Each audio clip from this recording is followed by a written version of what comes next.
What's up, everybody? It's first thing in the morning. The sun is just coming up, and I'm excited to go ride because I just figured out how to switch this bike into pro mode. This is the 2025 Surron Light Bee, and it comes shipped in normal mode. And last week, Surron let me know, if you go to page 5.3 in the owner's manual, down at the bottom, number 8, throttle sensitivity setting function, factory default is normal, set to pro mode. The stock brakes are actually a button. Each side has this little wire that sends a signal when you push in the brake lever. So I upgraded my brakes. I had to rehook these back up. What you do is you go underneath, right next to the battery, and there's this little clip with a white end. You unplug that.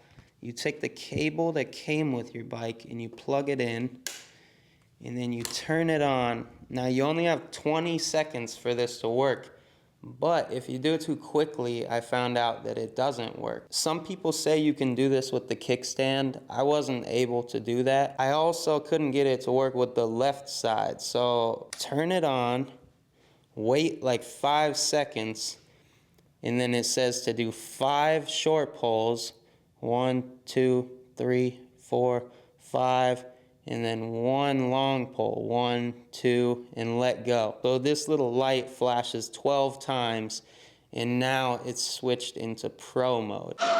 They should have just called it wheelie mode because it couldn't get any smoother. I know that a lot of guys are asking for more power, and I'm really happy Surron didn't upgrade the battery or add any more unnecessary extra weight, because that's why I love Surron the most. I've tried some other e-bikes that are more powerful or cheaper, and none of them compared to how this bike feels when you're wheeling slow speed. And that's what I like to do on this bike, is just like slow control wheelies. My brakes are squeaking, but you don't want more power for stuff like this. The best way I can describe it is in the normal throttle mode, you have more low-end power, so you can come out of a corner quick or go off a jump real quick. But the pro mode, it's a little smoother in the low end, so you could make a mistake and maybe give it a little too much juice and you might not loop. I'm not done, but the first round of parts on this bike, I borrowed some wheels from another bike, 17s, and then a 62 tooth sprocket, 220 rotor in the rear, Hope Tech 4 brakes, ODI Vans grips, these little cushions, Rizoma bar ends, let's see, foot brake, foot pegs. I sewed a seat.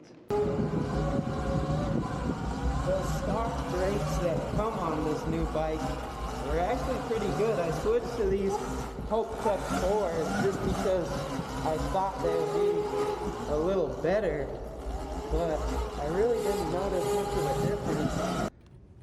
Dude, I'm telling you guys, I need some new brakes. They're steaming. That's crazy. I just put some new pads on there and I wedged them in, but dang.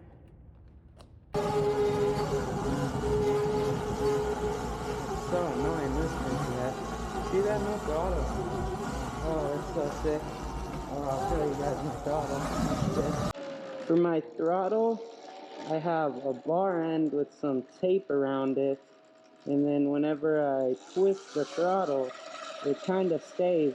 It's pretty unpredictable, but it allows you to do cool tricks like this where you no throttle hand. I fell a lot trying to learn that one.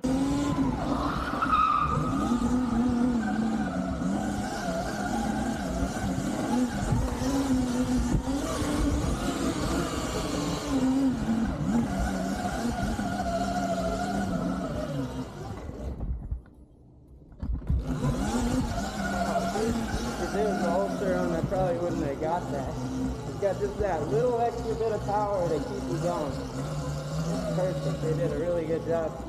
I hope you guys liked the video, and I appreciate all the new subscribers and the likes. I'll see you guys next time.